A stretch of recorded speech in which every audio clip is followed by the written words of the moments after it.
Mateus capítulo 17 diz assim para nós: 6 dias depois, tomou Jesus consigo a Pedro, a Tiago e a João, e os conduziu em particular ao alto monte. Transfigurou-se diante deles, e o seu rosto resplandeceu como o sol, e os seus vestidos se tornaram brancos como a luz. E eis que lhe apareceram Moisés e Elias falando com ele. E Pedro, tomando a palavra, disse a Jesus: Senhor, como estamos aqui? Se queres, façamos aqui 3 tabernáculos, um para ti, um para Moisés e um para Elias. Estando ele ainda a falar, eis que uma nuvem luminosa os cobriu. E da nuvem saiu uma voz que dizia: Este é o meu filho amado, em quem me comprados. Escutai-o. E os discípulos, ouvindo isto, caíram sobre os seus rostos e tiveram grande medo. E aproximando-se Jesus, tocou-lhes e disse-lhe: Levantai-vos e não tenhais medo. E aproximando-se e erguendo eles os olhos, a ninguém viram senão unicamente a Jesus. Descendo eles do monte, Jesus lhes ordenou, dizendo: a ninguém conteis a visão, até que o Filho do Homem seja ressuscitado dos mortos. E os seus discípulos o interrogaram, dizendo: por que dizem então os escribas que é necessário que Elias venha primeiro? Jesus respondendo, disse-lhes: em verdade, Elias virá primeiro e restaurará todas as coisas. Mas digo-vos que Elias já veio e não o conheceram, mas fizeram-lhe tudo o que quiseram. Assim farão eles também padecer o Filho do Homem. Então entenderam os discípulos que falara de João Batista. Vamos orar? Senhor nosso Deus e bondoso Pai, é sobre o nome santo e precioso de Jesus. E mais uma vez, Pai querido, nós estamos diante da Sagrada Escritura, da Tua palavra, palavra sacra, palavra santa, palavra revelada pelo Teu Santo Espírito. Ajuda-nos, Pai amado, a andar nessa palavra. Que o Teu Santo Espírito nos toque pela mão e nos conduza, e que nós venhamos entender exatamente a Tua mensagem como Tu queres, em nome de Jesus. Amém. Vai ser sentados, irmãos. Queridos, esse texto, ele tem outros 2 textos que conversam com ele, porque ele faz parte do chamado evangelho, ou evangelhos, no plural, sinóticos. Que é isso, pastor? São Mateus, Marcos e Lucas, que contam basicamente as mesmas verdades, apenas com a visão particular daquele que conta a sua visão. Portanto, Mateus, ele tem o seu entendimento e ele escreve para nós.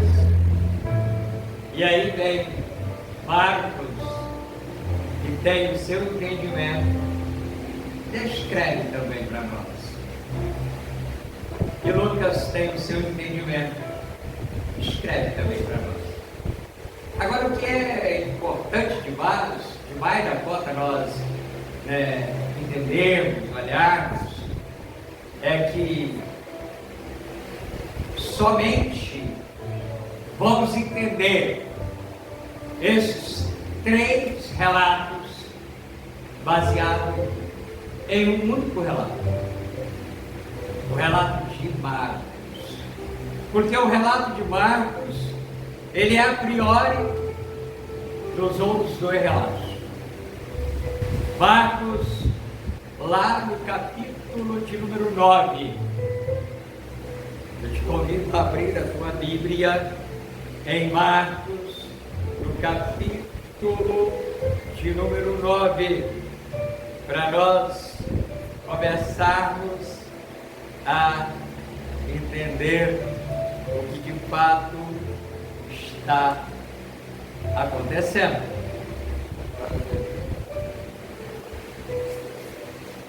Seis dias depois, Jesus tomou consigo Pedro, Tiago e João. Até aqui está tudo igual, né, irmãos? E ele subiu ao monte e transfigurou-se diante deles. Os seus vestidos tornaram-se resplandecentes em extremo branco, como a neve, tais como nenhum lavadeiro sobre a terra os poderia branquear. E apareceu Elias, Moisés, e falava com Jesus. Queridos, vamos começar a entender esses relatos. É importante nós observarmos que Jesus tinha 12 discípulos e aqui aparecem 3. Portanto, nós precisamos olhar os acontecimentos na visão de Pedro, Tiago e João. Tiago e João, filhos de Zebedeu. João, aquele amigo íntimo de Jesus. Pedro, aquele que tem algumas derrapadas na caminhada, mas é ousado. Que dizem os homens que eu sou. Alguns dizem que tu és um dos profetas. Alguns dizem que tu és o João Batista. Outros dizem que tu és o Elias. E vocês? O que vocês entendem? O que vocês dizem de mim? E Pedro, corajoso e ousado, ele diz: tu és o Filho do Deus vivo. E Jesus diz: não foi tu que disseste isso, mas foi o próprio Espírito de Deus que tomou os teus lábios para falar isso. Mais interessante que daqui a pouquinho é só a gente continuar lendo. Jesus diz assim: olha, convém que o Filho do Homem ele sofra muito, ele padeça e ele seja levado para Jerusalém a fim de ser crucificado. E Pedro diz: de jeito nenhum. Toma a dianteira, pensando defender Jesus. E Jesus diz assim: afasta-te de mim, Satanás. A simplicidade e a coragem de Pedro o levava a ter revelação profunda, mas a ter um entendimento completamente humano e momentâneo, que é uma dessas. Porque eles estão com Jesus no privilégio, porque os outros 9 discípulos, eles permaneceram lá no vale. Jesus tomou os 3 e os levou. Algum relato diz assim que eles adormecem e Jesus os desperta, e quando os desperta, se transfigura.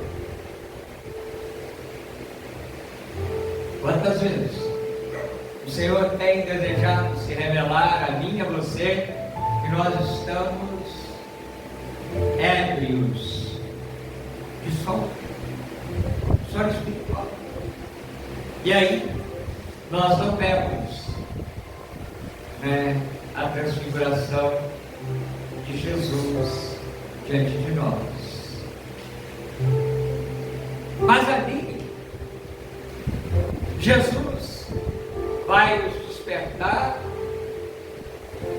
e eles vão ver. E quando eles veem Jesus como semblante, completamente resplandecente, com as roupas, segundo o relato, ou os relatos, tão brancas, que nenhuma lavanderia sobre a face da terra poderia branquear daquele jeito, branco como a neve. Por isso que nós louvamos: o mais que a neve, o mais que a neve. Vai, irmão. Esse sangue lavado, mais alto que a neve serei. Aqui a gente começa a entender, mas eles não entenderam. Porque Jesus, Ele está mais alto que a neve. Mas para que pudéssemos nós ficarmos altos mais que a neve, precisávamos do sangue derramado. E o texto diz que Ele está acompanhado de outros dois personagens, Elias e Moisés. Alguns questionadores, outros estudiosos vão dizer assim: mas não seria Moisés, seria Enoque, porque levados para o céu em corpo, alma e espírito, para aqueles que são dicotomistas, ou corpo e alma, para aqueles que são dicotomistas, somente houveram dois, e Moisés não foi um desses. O texto bíblico diz que Moisés morreu e que o corpo não foi encontrado, mas que ele morreu, ele não foi trasladado. Mas aqui o texto está dizendo Elias e Moisés, e tem fundamento, irmãos. E aí não poderia ser outro que não fosse Moisés, porque Moisés, ele é aquele que Deus dá a ele a lei. Portanto, ele é o escritor bíblico dos 5 livros da lei. E a lei está tipotizada em Moisés. E Elias é tido como um dos maiores, se não dizer o maior profeta. Nos relatos bíblicos, Elias é profeta maior, porque foi o profeta que mais escreveu. Isaías escreve, e Elias é o profeta que tem o privilégio de ser aquele profeta usado com ousadia na presença de Deus. teve o privilégio de viver uma teofania de Deus, quando ele se abate depois de uma grande experiência. E aí, Elias representa os profetas. E o que é que eles conversam? Existem, meus irmãos, aqueles que vão falar a respeito da conversa. Outros não. Mateus, ele não se detém ou se atém à conversa dos três. Mas quando nós começamos a examinar Marcos e Lucas, nós vamos encontrar aquele que diz: olha, eles estão conversando a respeito da ida de Jesus para Jerusalém. Fazer o quê? Passear? Não. Morrer em morte horrenda, morte de cruz. Por isso, nós chamamos, meus irmãos, de a transfiguração, que aponta para o êxodo que acontece na ressurreição. Que é êxodo, pastor? Êxodo é saída.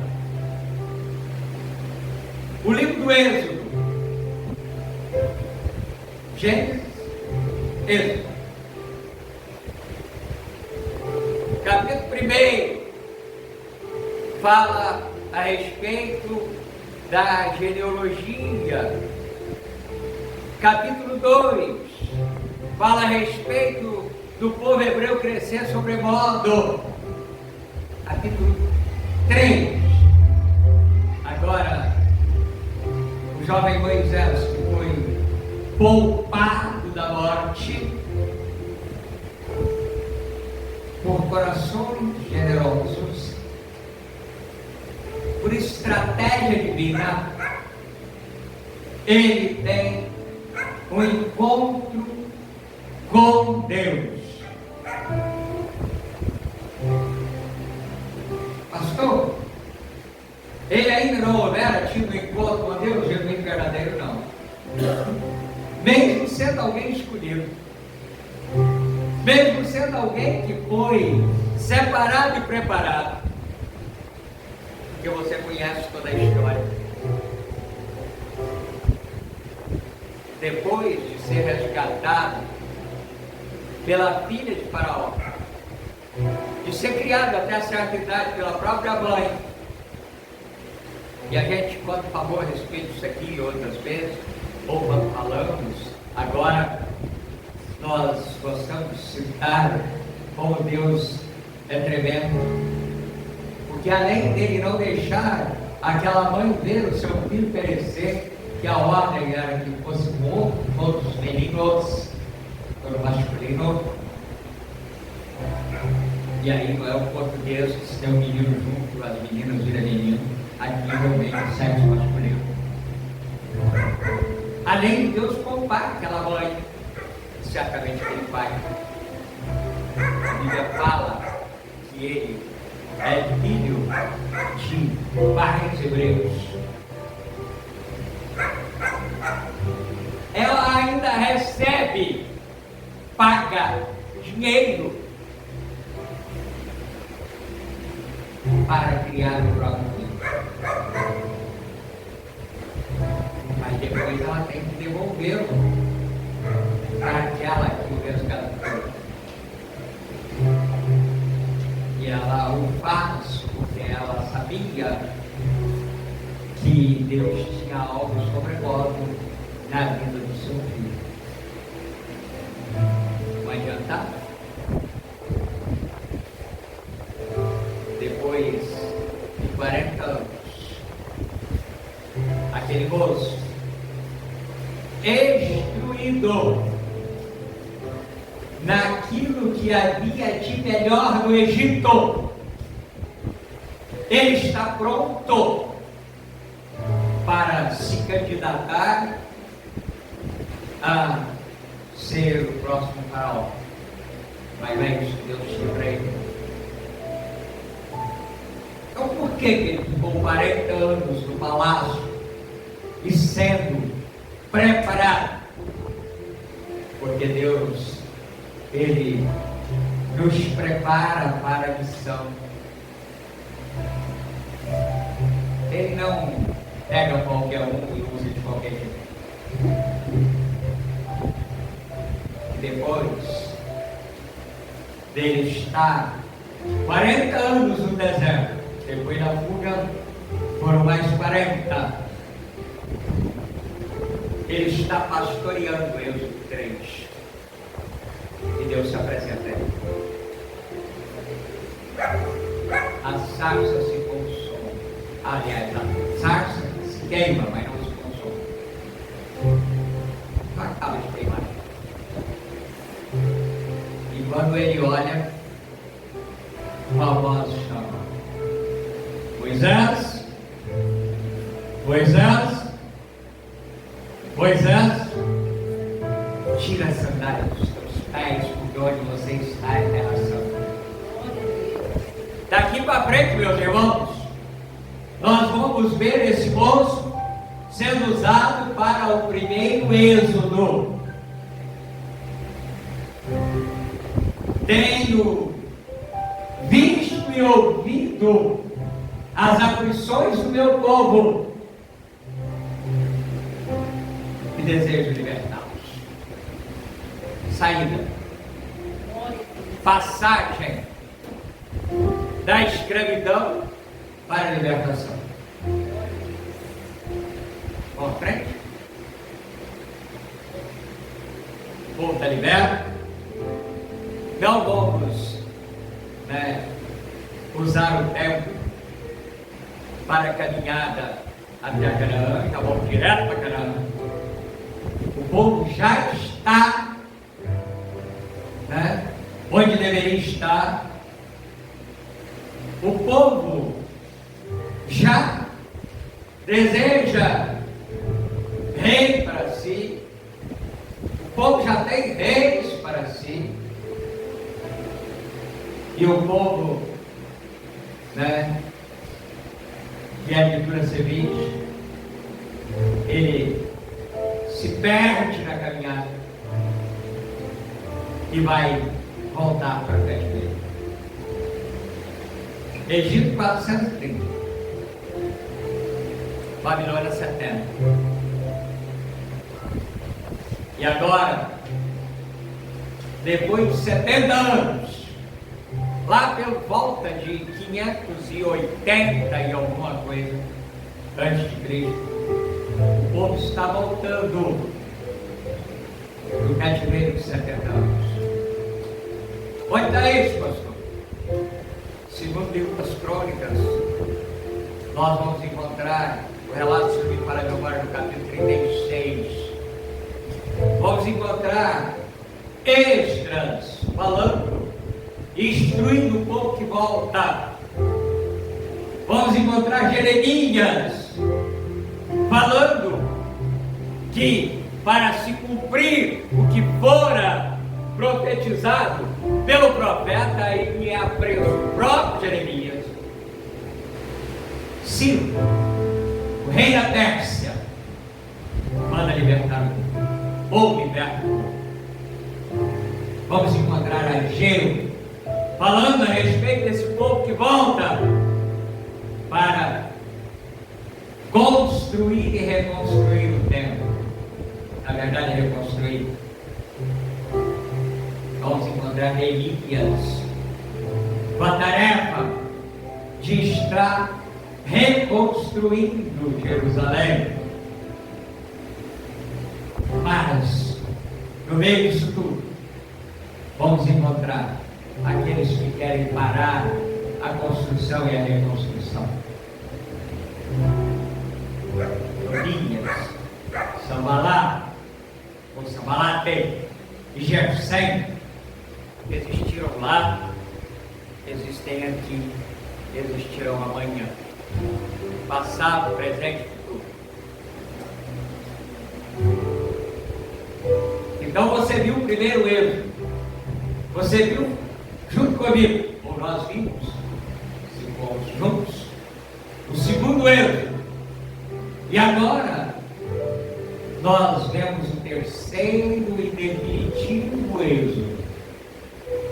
Por que êxodo, pastor? Porque é libertação de um tempo de cativeiro no pecado para a plenitude na presença de Deus.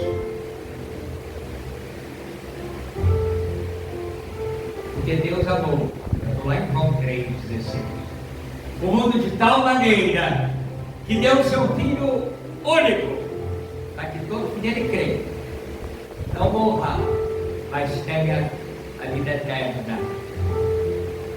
Hoje, meus irmãos, nós ainda morremos esse corpo físico.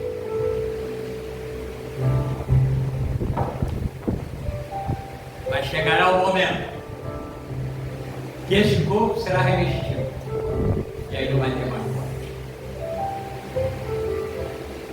Mas o que eu acho muito interessante é que nós vamos encontrar, meus irmãos,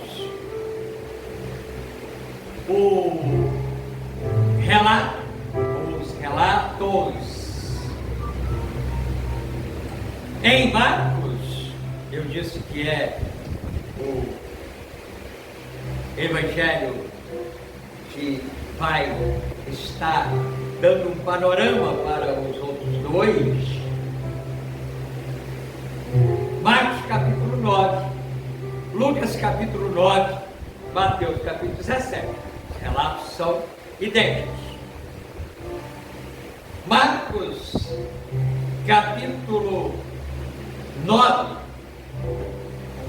ele vai falar para nós, glorificado seja o nome de Jesus, lá no verso de número 7, que o Pai vai aparecer em nuvem, ou nas nuvens, e vai dizer: este é meu filho.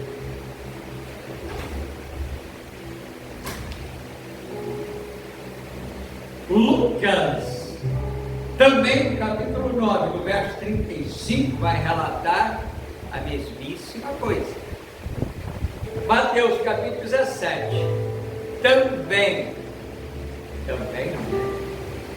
no verso 5, porque Marcos é verso 7, Lucas é verso 35 e Mateus verso 5, vai relatar a mesma coisa.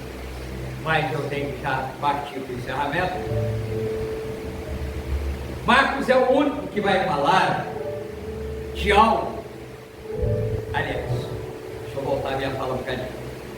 Todos, na sequência da transfiguração, é o segundo grupo de discípulos. Eu disse que ele levou 3 consigo. Ele deixou 9. Os 3 relatos, depois que fala da transfiguração, fala que eles vão descer do monte. E quando eles chegam na base, ou no vale, eles encontram os outros 9 discípulos. Uma empreitada. Qual é a empreitada, pastor? Estão ali com um jovem possesso por espírito imundo, e que o pai vai se aproximar de Jesus e vai pedir socorro para Jesus. Mas eu disse que Marcos é o único que vai falar precisamente no versículo 14, que quando Jesus chega ali, os discípulos estão no meio de uma multidão, e que tem alguns escribas que estão contendendo com eles. Qual o valor disso, pastor? Aqui é o valor de tudo, irmãos, para a gente encerrar a mensagem. Os escribas eram aqueles que eram os grandes conhecedores da lei. Os escribas e fariseus eram aqueles que tentavam pegar Jesus na lei. E os discípulos estão discutindo com eles. Às vezes, meus irmãos, nós ficamos discutindo muito a respeito das nossas verdades e nos esquecemos de viver a verdade absoluta, o Evangelho genuíno e verdadeiro. Por que o senhor está falando isso, pastor? Porque enquanto eles estavam discutindo isso, um pai chega e diz: Senhor, tem misericórdia de mim, porque o meu filho, ele está horrivelmente endemoniado, e eu fui lá com os seus discípulos, eu pedi para os seus discípulos, e eles não puderam expulsá-lo. Ou o demônio, nós sabemos que aqui é uma casta de demônio, né? Portanto, é uma legião. Por que eles não puderam expulsar? Depois eles vão, inclusive, perguntar: Senhor, mas por que nós não pudemos expulsar? Jesus diz assim: olha, essa casta de demônio só se expulsa com oração e jejum. Vamos para cá em miúdos. Essa casta de demônio não se expulsa enquanto vocês estão perdendo tempo em defender as suas verdades. Vivam a verdade, não discutam a verdade. Enquanto vocês viverem a verdade, vocês orem,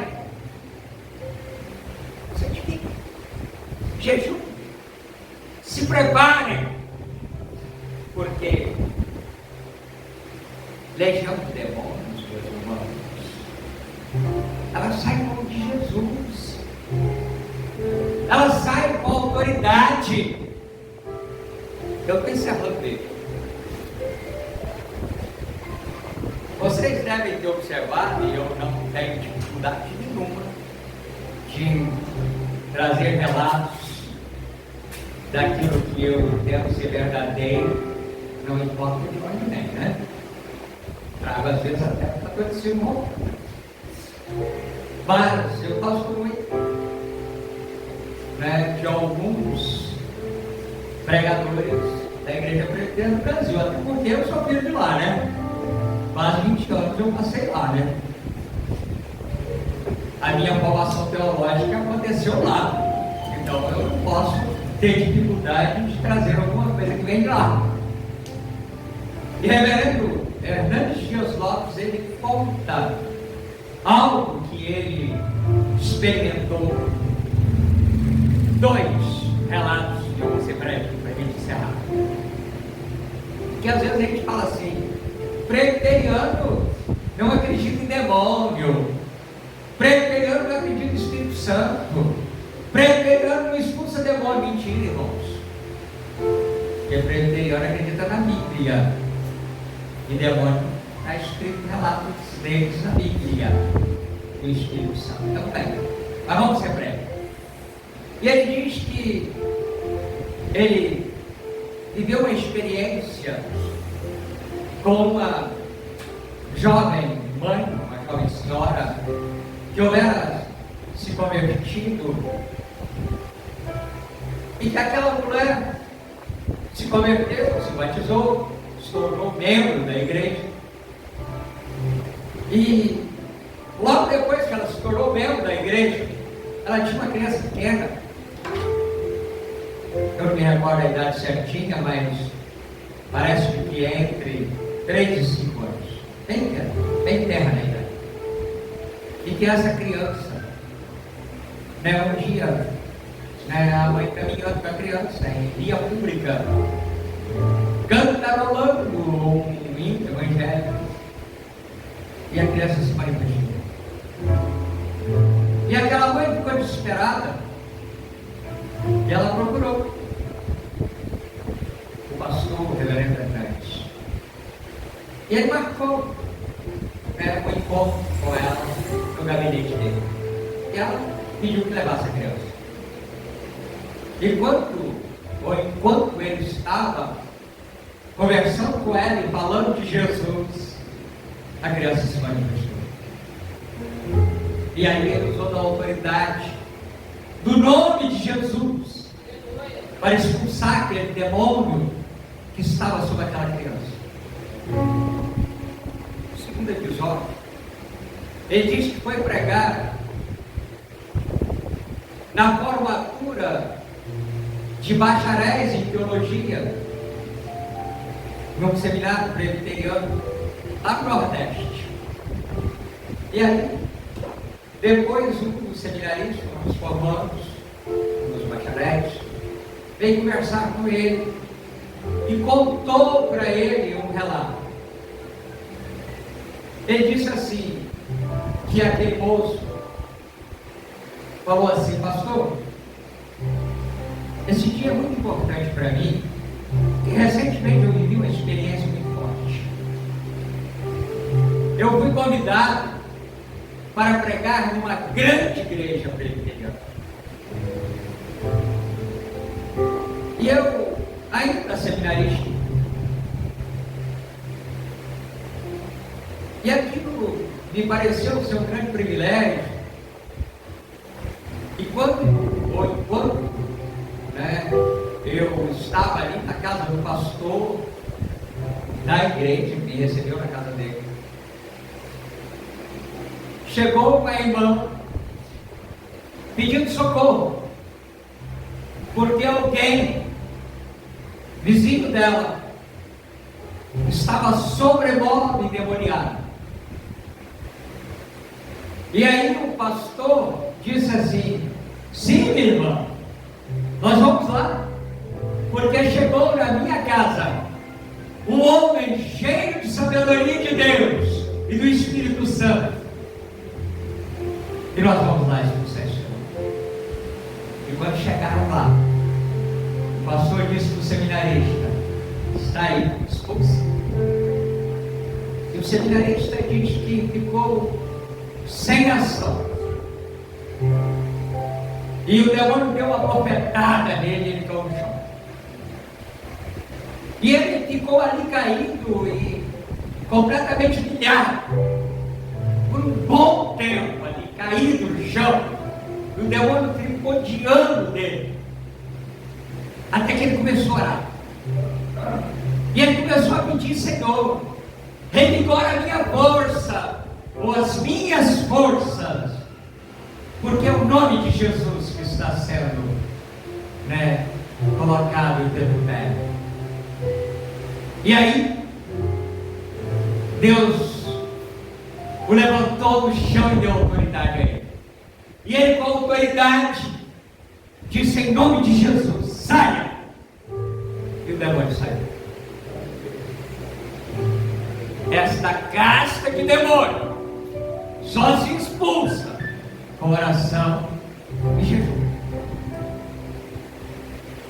Não importa, meus irmãos, aquilo que falam de nós. Importa a experiência que nós temos vivido com Deus, que nos dá autoridade.